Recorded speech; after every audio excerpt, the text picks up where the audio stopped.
প্রিয় দর্শক, radiant care চেতনায় নজরুল অনুষ্ঠানে আপনাদের সকলকে স্বাগত জানাই। আমরা আমাদের জাতীয় কবি কাজী নজরুল ইসলামের জীবন দর্শন, তার সামগ্রিক যে মানব ভাবনা, তার মধ্যে সবচেয়ে বড় যে বিষয় সেটি হচ্ছে গণতন্ত্র, সেটি হচ্ছে মানবিক মূল্যবোধ সম্পন্ন একটা সমাজ, নৈতিকতা, বিবেক, মূল্যবোধ এইসব দিয়ে সমাজ যেন পরিপূর্ণ থাকে, আমরা যেন আমাদের দায়িত্ব সঠিকভাবে পালন করতে পারি, আমাদের প্রশাসন যেন সুন্দরভাবে চলে, আমাদের যে অন্য অন্য অবকাঠামোগুলো আছে সেখানে যেন শোষণ বঞ্চনা থেকে মানুষ মুক্তি পায়। কিন্তু আমরা লক্ষ্য করি যে রাষ্ট্র কাঠামোর মধ্যে এমন সব জায়গা আছে যেখানে সাধারণ মানুষের প্রবেশ নেই, সাধারণ মানুষ সেখানে অধিকার থেকে বঞ্চিত, সাধারণ মানুষ সেখানে দাঁড়িয়ে কথা বলতে পারে না। কিন্তু এখন হয়তো সময় এসছে 21 শতকে নজরুলের সেই মানুষগুলো যারা অধিকার চেয়েছিল, অধিকার থেকে বঞ্চিত হয়েছিল, তারা আবার বিপ্লব করে রক্ত দিয়ে একটা সংস্কার চাইছে। কতটা সেই সংস্কার করতে পারবো আমরা আজকে 21 শতকে দাঁড়িয়ে, সেটি হচ্ছে মূল ভাবনা। আজকে এসব বিষয় নিয়ে আমরা কথা বলবো। আজকে আমাদের সঙ্গে যারা আছেন পরিচয় করিয়ে দিচ্ছি। আমাদের সঙ্গে আছেন দেশের প্রখ্যাত নজরুল গবেষক, তিনি একজন আমাদের রাষ্ট্রের একজন বড় কর্মকর্তা, সে কথাটি নাই বললাম, মোহাম্মদ জিয়াদউদ্দিন। আমাদের সঙ্গে আজকে গাইবেন দেশের আরেকজন প্রখ্যাত সঙ্গীত শিল্পী, তো অল্প বয়সেই নাম করে গেছে আমাদের শহীদ কবির পলাশ। আর আজকে আমাদের সঙ্গে যারা বাজাবেন, সজীব নূর কিবোর্ডে আছেন, আর তবলায় অপূর্ব। আমরা সবাই মিলে নজরুলকে নতুনভাবে একটু দেখতে চাই। একইভাবে নজরুলকে দেখার কোনো সুযোগ নেই। নজরুল হচ্ছে হীরকের মতো, নানা দিক থেকে তার আলো বিস্তৃত হয়।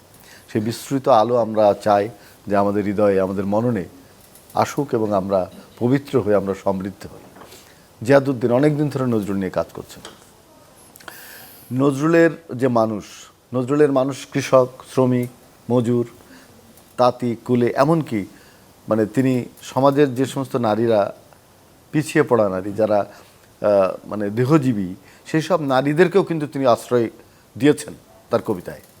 আপনি নিশ্চয় জানেন, 12 বনিতাদেরকে তিনি মা হিসেবে সম্বোধন করেছেন। তিনি কৃষককে বলছেন, ওট্রে চাষি জগৎবাসী ধরকষে লাঙল, ধীবর, জেলে, কুলি, মানে কোনো মানুষ বাদ নেই। আমরা যেরকম দেখি যে একজন দার্শনিক আছেন যার মানুষ ফুকোর মানুষ কারা সেটা নিয়ে আলোচনা হয়, কিন্তু নজরুলের মানুষ কারা সেটা নিয়ে আলোচনা হয় না। তো আপনি কি বলবেন যে নজরুলের মানুষগুলোর প্রতি আমাদের রাষ্ট্র সুবিচার করে, যে সুবিচার নজরুল এই মানুষগুলোর জন্য চেয়েছিলেন? আপনাকে ধন্যবাদ। চেতনায় নজরুল আপনার অত্যন্ত জনপ্রিয় একটা অনুষ্ঠান, এই অনুষ্ঠানে আমাকে আমন্ত্রণ জানানোর জন্যে। আপনি একজন বিশিষ্ট কবি, বাংলাদেশের শিল্প সাহিত্য অঙ্গনে একজন অতি পরিচিত মুখ, নন্দিত মানুষ। তো আপনি নজরুল সম্পর্কে এই যে ইন্ট্রোডাক্টরি যে কথাগুলো বলেছেন, তারপরে অবশ্য আমার আর না বললেও চলে, আপনি ক্লো দিয়ে দিয়েছেন সবগুলো বিষয়ই। তো নজরুলের মানুষ সবাই মানুষকে, মানুষের স্রষ্টা বা আল্লাহ যেমনটি দেখতে চেয়েছেন। আল্লাহ বলেছেন যে আমি প্রত্যেকটি মানুষকে সম্মান দিয়ে পাঠিয়েছি। সেই মানুষগুলোকে ঠিক সেই জায়গাতে নজরুল ইসলাম দেখতে চেয়েছেন। প্রতিটি মানুষ যেন তার যেই সম্মান, তার যে ইনহেরেন্ট, তার যে মর্যাদা, সেই মর্যাদা, অধিকার, এগুলো নিয়ে যেন প্রতিটি মানুষ স্ব অবস্থানে মাথা উঁচু করে দাঁড়াতে পারে, সেই স্বপ্নটি কাজী নজরুল ইসলাম দেখেছিলেন। এবং শুধু স্বপ্ন দেখে তিনি ক্ষান্ত হননি, তিনি ছিলেন প্র্যাকটিক্যাল মানুষ। তিনি সকল মানুষকে নিয়ে কাজ করেছেন, সকলের অধিকার নিয়ে কাজ করেছেন, কিন্তু তাদের প্রতিপক্ষ কারা তাদেরকেও চিহ্নিত করেছেন। তিনি জালিমদেরকে তিনি চিহ্নিত করেছেন, যে কারা মানুষের অধিকার লুণ্ঠন করছে, কারা মানুষকে দাবিয়ে রাখছে। সেই জালিমদের বিরুদ্ধে ছিল তার বিদ্রোহ। এবং সেই বিদ্রোহ কিন্তু আমরা সবাই জানি যে তার যে সুবিখ্যাত বিদ্রোহী কবিতা, সেখানে তিনি বলেছেন যে একটি পর্যায়ে যে মহাবিদ্রোহী রণক্লান্ত, আমি সেই দিন হব শান্ত, যবে উৎপীড়িতের ক্রন্দন রোল আকাশে বাতাসে ধনিবে না। তো নজরুলের মানুষ যেখানে উৎপীড়িত হবে, যেখানে লাঞ্ছিত হবে, বঞ্চিত হবে, প্রতিটি জায়গায় তারা কিন্তু প্রতিবাদ করবে জালিমের বিরুদ্ধে, প্রতিবাদ করবে জুলুমের বিরুদ্ধে। এই যে আজকে বাংলাদেশের সঙ্গে আমাদের পার্শ্ববর্তী দেশের একটা অসহিষ্ণু অবস্থা বিরাজ করছে। আপনি একজন রাষ্ট্রের অনেক বড় জায়গায় আছেন। আমরা তো পররাষ্ট্রনৈতিকভাবে নজরুল যেটা চেয়েছিলেন, বিশেষ সবাই আমাদের ভাই, একদম সব দেশে দেশে সব মানে দেশ আছে, আমি সেই দেশ লব খুঁজিয়া, নজরুল বলছেন না? একদম একদম দেশে দেশে সব ভাই আছে মোর সেই দেশ লব খুঁজিয়া। আমরা সেই দেশ খুঁজে নিতে চেয়েছি। আমরা আমাদের পার্শ্ববর্তী রাষ্ট্রের সঙ্গে একটা সৌভ্রাতৃত্বমূলক আচরণ আমরা করতে চাই, কিন্তু সাম্প্রতিককাল আমরা লক্ষ্য করি যে একটা বিমাতা সুলভ আচরণ আমাদের কাছে আসছে। নজরুল তো সেই দেশেরও কবি, আমাদেরও কবি। একদম। এবং যেটা অন্নদাশঙ্কর রায় বলেছিলেন যে সবকিছু ভাগ হয়ে গেছে কিন্তু ভাগ হয়নি তো নজরুল। নজরুলকে নিয়ে আমরা এই সাম্যের কথা কেন বলি না? আমরা কেন এই ভেদাভেদ, এই যে অহিংসা বাণী আমরা সেই ভারতবর্ষের মানুষের কাছে নিয়ে যায় না? আমরা তো সবাই এক। নজরুলের তো জন্মস্থান ভারত, এবং তৎকালীন ভারত বলতে তো অবিভক্ত ভারত, আমরা সবাই একই জায়গায় ছিলাম আসলে। তো সেই ভারত সম্পর্কে কাজী নজরুল ইসলাম যে কথাগুলো বলেছেন, যে উদার ভারত সকল মানবে তোমার বুকে দিয়াছ স্থান, পার্সি জৈন হিন্দু বৌদ্ধ মুসলিম খ্রিস্টান সবাইকে তোমার বুকে স্থান দিয়েছ। যেই উদার ভারত কাজী নজরুল ইসলাম কল্পনা করে গেছেন, যেই উদার ভারত তৈরি করবার জন্য তিনি সংগ্রাম করে গেছেন, সেই ভারত কিন্তু আসলে বাস্তবে নাই। এবং নেই বলেই কিন্তু আজকে প্রতিবেশী রাষ্ট্র হিসাবে আমরা নানান ধরনের শঙ্কার মধ্যে আমরা পড়ি। আমরা যেই ধরনের আন্তর্জাতিক সম্পর্ক প্রত্যাশা করি তাদের কাছে, নজরুল যে সম্পর্ক চেয়েছিলেন, যে সম্পর্কটা নজরুল চেয়েছিলেন যে সবার সমান মান মর্যাদা থাকবে, আমি স্বাধীন রাষ্ট্র সার্বভৌম রাষ্ট্র, আপনিও স্বাধীন রাষ্ট্র সার্বভৌম রাষ্ট্র, আপনার জায়গায় আপনি থাকবেন, আপনাকে আমি শ্রদ্ধা করবো, আপনি আমার বন্ধু, আমি আপনার বন্ধু। এক্স্যাক্টলি, কেউ কারোর অধীন নয়। এটাই তো নজরুলের দর্শন। সেই দর্শন থেকে তো আসলে আমরা সরে যেতে পারি না। এবং সে দেশেও নজরুলের মানুষ আছে, এদেশেও নজরুলের মানুষ আছে।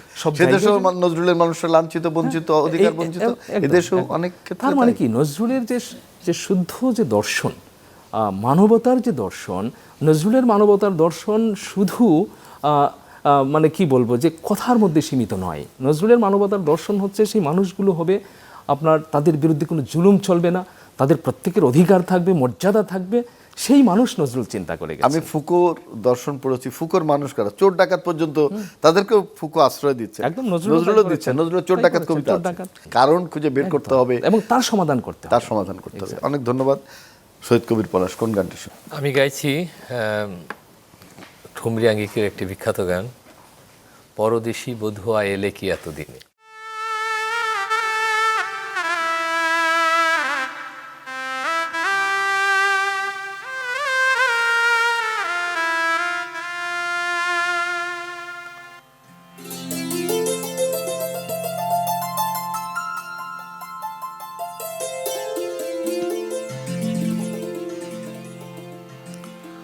পরদেশি বধুয়া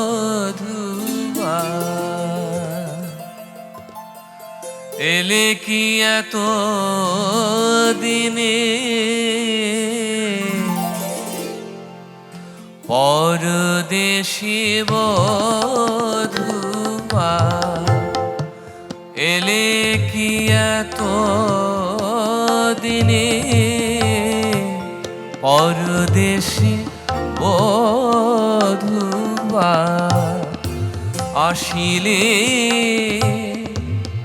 এত দিনে কেমনে পথ চিনে, আসিলে এত দিনে কেমনে পথ চিনে,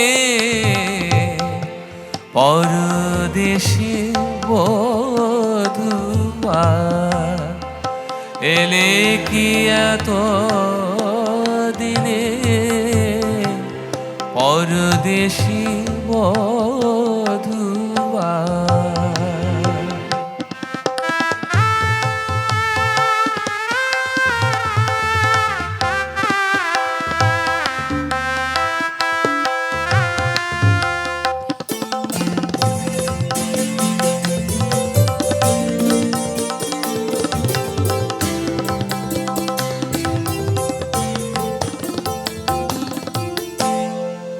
তোমারে খুঁজিয়া কত রবি শশী অন্ধ হইল প্রিয়, নিভিল তিমিরে, তব আসে আকাশ তারা দীপ জালি, জাগিয়াছে নিশি ঝরিয়া শিশিরে।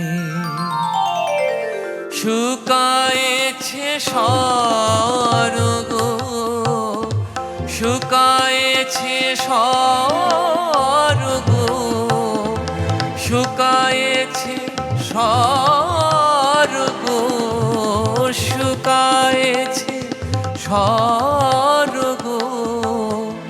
দেবতা তোমার বিনে পরদেশী বধূয়া, এলে কি এত দিনে পরদেশী বধূয়া।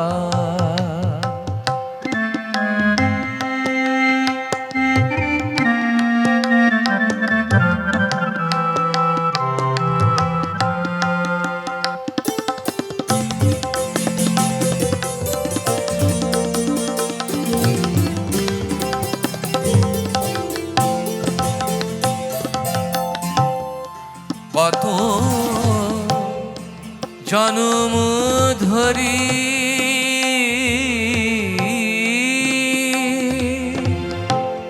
ছিলে বলো পাশরি, কত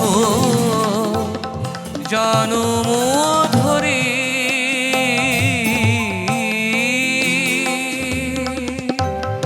ছিলে বলো পাশরি। এত দিনে বাসরি, এত দিনে বাসরি, এত দিনে বাসরি, এত দিনে বাসরি। বাজিল কি বিপিনে পরদেশী বধূয়া, এলে কি এত দিনে পরদেশী বধূয়া। আসিলে এত দিনে কেমনে পথ চিনে, আসিলে এত দিনে কেমনে পথ চিনে পরদেশী বধূয়া, এলে কি এত দিনে পরদেশী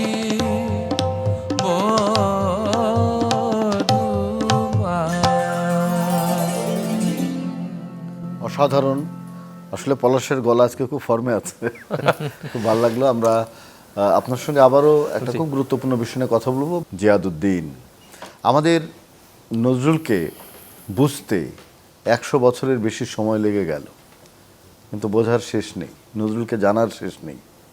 আমরা নজরুলকে জানতে চাই, কিন্তু আমাদের প্রাতিষ্ঠানিক জায়গাগুলোতে নজরুল এত অবহেলিত যে আমাদের তরুণ প্রজন্মরা নজরুলকে সেভাবে জানতে পারে না। কিন্তু এবার জুলাই বিপ্লবে এই তরুণরাই অসাধারণভাবে নজরুলকে আত্মস্থ করে তারা গান গেয়েছে, কবিতা পড়েছে, নজরুলকে ভালোবেসেছে। তাদের যে দেয়াল চিত্র, সেখানে নজরুলের ছবি, এগুলো কিন্তু আমাদেরকে বিস্মিত করেছে। একদম।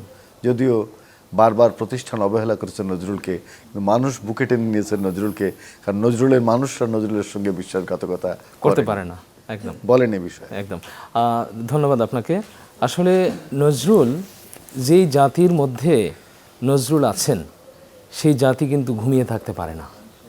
নজরুল নিজে একজন জ্যান্ত মানুষ, যেটা নেতাজি সুভাষচন্দ্র বসু বলেছিলেন। সুতরাং একজন জ্যান্ত মানুষ, আপাদমস্তক জ্যান্ত মানুষ। তো একজন জ্যান্ত মানুষ যেই জাতির জাতীয় কবি, সেই জাতি পিছিয়ে থাকতে পারে না, সেই জাতি নিপীড়িত হতে পারে না, নির্যাতিত হতে পারে না, সেই জাতির কাঁধের উপরে, মাথার উপরে কোনো জালিম বসতে পারে না, এটা আমরা বিশ্বাস করি। কিন্তু তারপর আমাদের দুর্ভাগ্য হলো যে আমাদের কিন্তু ইতিহাস ভিন্ন কথা বলে, আমরা বারবার প্রতারিত হই, লাঞ্ছিত হই, আমরা নির্যাতিত নিপীড়িত হই। আপনি যেমনটি বলছিলেন যে সাধারণ মানুষের অধিকার কোথায় আছে, আমরা বাস্তব জীবনে হয়তো খুব কম জায়গায় দেখতে পাই সাধারণ মানুষের প্রবেশাধিকার। তার মানে কি নজরুল অনুপস্থিত আমাদের মাঝে, কার্যত অনুপস্থিত। মাঝে মাঝে আমরা তাকে পাই। আমরা ৭১-এ তাকে আমরা পেয়েছিলাম, আমরা একটি স্বাধীন রাষ্ট্র আমরা পেয়েছি, 52 সালে পেয়েছি, 52 সালে 69 পেয়েছিলাম, গণঅভ্যুত্থানে পেয়েছি, আমরা স্বাধীন রাষ্ট্র পেয়েছি, আমরা ব্রিটিশ আমলে 90 পেয়েছিলাম, আন্দোলনে পেয়েছি, এবং ব্রিটিশ আমলে ব্রিটিশ পেয়েছি, বিরোধী আন্দোলনে এবার আমরা জুলাই ব্রিটিশদের তাড়িয়ে বিপ্লবে দিয়েছিলাম, পেয়েছি। একদম 24-এর গণঅভ্যুত্থানে আমরা তাকে পেয়েছি। কিন্তু একটি জিনিস খেয়াল করবেন, তিনি কাজী। বাংলা একটি প্রবাদ আছে তো, কাজের বেলায় কাজী, কাজ ফুরালে পাজি। কাজের বেলায় তাকে আমরা ব্যবহার করি, কিন্তু কাজটি যখন ফুরিয়ে যায় আমরা তাকে তখন আমরা পাই না। ভুলে যাই, আমরা তাকে ভুলে যাই। এর অর্থ হলো আমরা আত্মঘাতী জাতি। আমাদের এই বিপ্লবটিকে যেটি অতি সম্প্রতি হয়েছে, আমরা নতুন একটি আশার আলো আমরা দেখতে পেয়েছি, নতুন একটি বাংলাদেশ। যে স্বপ্নটি কাজী নজরুল ইসলাম দেখেছিলেন যে তার ছাত্ররা কি করবে, তার ছাত্ররা আমরা রচি ভালোবাসার আশার ভবিষ্যৎ, মোদের স্বর্গপথের আভাস দেখায় আকাশ ছায়াপথ। সেই ছাত্ররাই কিন্তু আমাদেরকে ভালোবাসার ভবিষ্যৎ রচনা করবার জন্য পথ দেখিয়েছে। কিন্তু এই যে নতুন পথ, নতুন বাংলাদেশ, এটিকে যদি আমরা টেকসই করতে চাই, প্রকৃত অর্থে আমরা যদি তার সুফল সবার কাছে পৌঁছে দিতে চাই, তাহলে জালিমদেরকে বিতাড়িত করতে হবে। আপনার মনে করবার কোনো কারণ নেই জালিম বিতাড়িত হয়ে গেছে। জালিম আমার আপনার মধ্যে আছে, ইনবিল্ট। জাতি হিসাবে আমরা এখনও আমরা কিন্তু নিজেদেরকে শাসক বলতে আমরা খুব পছন্দ করি, আমরা ক্ষমতায় যেতে পছন্দ করি। আমরা দায়িত্বে যাই এ কথা বলি না, কিন্তু আমরা বলি যে আমরা ক্ষমতায় যাচ্ছি, আমরা ক্ষমতায় যাব। এগুলো আমাদের মধ্যে একটা উগ্র একটা ক্ষমতার লিপ্সা আমাদের মধ্যে কাজ করে। সেই জায়গা থেকে আমাদের বেরিয়ে আসতে হবে, জনগণের অধিকার প্রতিষ্ঠা করতে হবে। এখন সেটি প্রতিষ্ঠা করবার কিন্তু এটি হলো মোক্ষম সময়। সেই মোক্ষম সময়টিতে আমরা সেটি করছি কিনা। আমরা জানি বিভিন্ন সংস্কার কমিশন হয়েছে, সেই সংস্কার কমিশনগুলোর আমি মনে করি যারা কাজ করছেন, বিনয়ের সাথে বলতে চাই, তাদের প্রত্যেককেই নজরুলের চেতনা আত্মস্থ করতে হবে। নজরুলের চেতনা আত্মস্থ করা মানে হলো মানুষকে বুঝতে পারা, মানুষের অধিকারকে বুঝতে পারা, মানুষকে মর্যাদা দেওয়ার শিক্ষাটা বুঝতে পারা। সেইটুকু তারা যতক্ষণ না বুঝবেন, আপনি একটু তাদেরকে জিজ্ঞেস করুন তো তারা নজরুলের আদর্শ জানেন কিনা, তারা কি নজরুলকে শুধু একজন কবি হিসাবে জানেন কিনা, নামটা জানে, শুধু হয়তো নাম জানে। তার যে ফিলসফি, তার যে মানবতার আদর্শ, মানব মুক্তির আদর্শ, এবং শুধু এই দেশের না, সকল দেশের সকল মানুষের মুক্তির কাণ্ডারি হলেন কাজী নজরুল ইসলাম। সেই মেসেজটা আমাদের যারা ত্রাণকর্তা, যাদেরকে আমরা বলি বা বসিয়েছি, যাদেরকে বসাই, যাদের উপর আমরা আস্থা রাখি, তারা যদি নজরুলকে বুঝতে না পারেন, তাহলে আমাদের ভাগ্যের পরিবর্তন হবে না। অনেক অনেক ধন্যবাদ আপনাকে। আমরা রেডিয়েন্ট কেয়ার চেতনা নজরুল অনুষ্ঠানে অনেক গুরুত্বপূর্ণ মানুষ আসেন, তারা কথা বলেন। আমাদের খুব ভালো লাগে যে নজরুলকে অনেক মানুষ এখনো পড়েন, ভালোবাসেন, এবং তার একটা প্রায়োগিক রূপ আমরা দেখতে চাই। একদম, এবং তার সম্পূর্ণ কৃতিত্ব কিন্তু আপনার। এই অনুষ্ঠানটি আপনি চালিয়ে যাচ্ছেন। আমরা চেষ্টা করছি বিভিন্ন জায়গায়, আমি চেষ্টা করি। নজরুল ইনস্টিটিউটে আমি অনেকদিন কাজ করেছি। আমি কিছু পাওয়ার আশায় নজরুলকে ভালোবাসি না, নজরুলকে ভালোবাসি আমার চেতনাকে শানিত করবার জন্য। আমি মোহাম্মদ জিয়াদউদ্দিন, আপনাকে অনেক ধন্যবাদ। ধন্যবাদ আমাদের শহীদ কবির পলাশ, ধন্যবাদ আমাদের সজীব নূর, এবং ধন্যবাদ আমাদের অপূর্বকে। আমরা সবাই মিলে নজরুলকে বারবার আমাদের চেতনায় ধারণ করতে চাই, নজরুলকে লালন করতে চাই। আমি বিদায় নেব, কিন্তু গান শুনতে শুনতে শহীদ কবির পলাশের।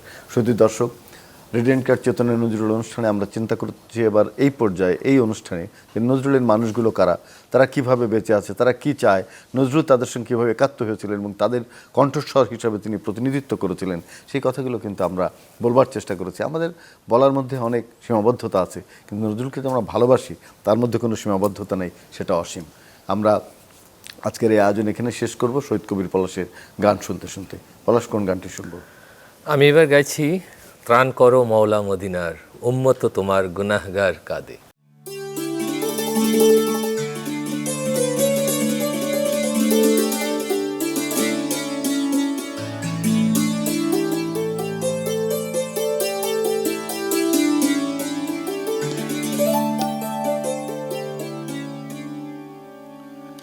ত্রাণ করো মওলা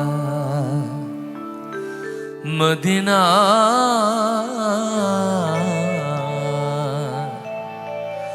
উম্মত তোমার গুনাহগার কাঁদে। তব প্রিয় মুসলিম দুনিয়া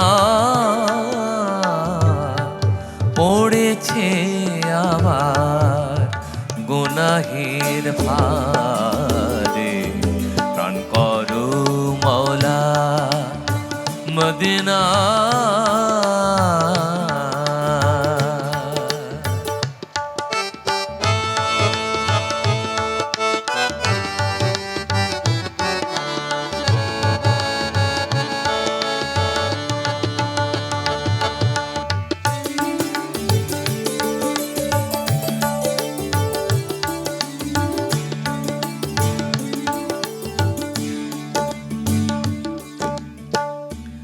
নাহি কেউ ইমানদার, নাহি নিশান বরদার, মুসলিম জাহানি নাহি আর পরহেজগার। জামাত শামিল হতে যায় না মসজিদে, পড়ে না কো কোরআন, মানে না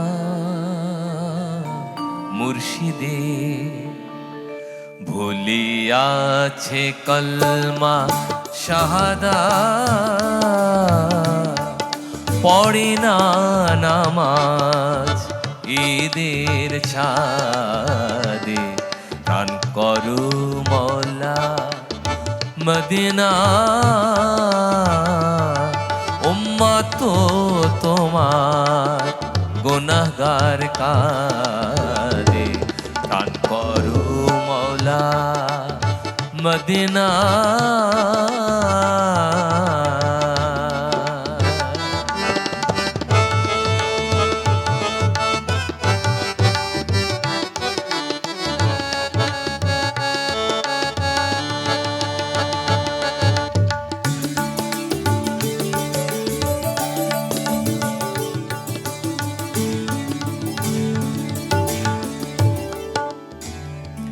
নাহি দান খয়রাত ভুলে মোহ ফাঁসে, মেতে আছে সবে বিভবে বিলাসে।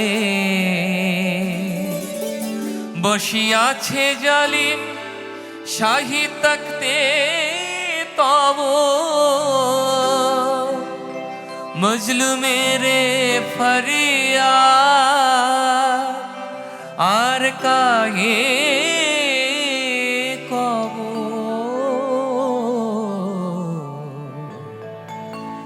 তলোয়ার নহি নহিয়া পায়ে গোলামীর ঝিঞ্ঝির বারে। তলোয়ার নহি নহিয়া পায়ে গোলামীর ঝিঞ্ঝির বারে। প্রাণ করো মওলা মদিনা, উম্মত তোমার গুনাহগার কাঁদে। তব প্রিয় মুসলিম দুনিয়া পড়েছে আবার গুনাহের ভারে। প্রাণ করো মওলা মদিনা, প্রাণ করো মওলা মদিনা, প্রাণ করো মওলা মদিনা।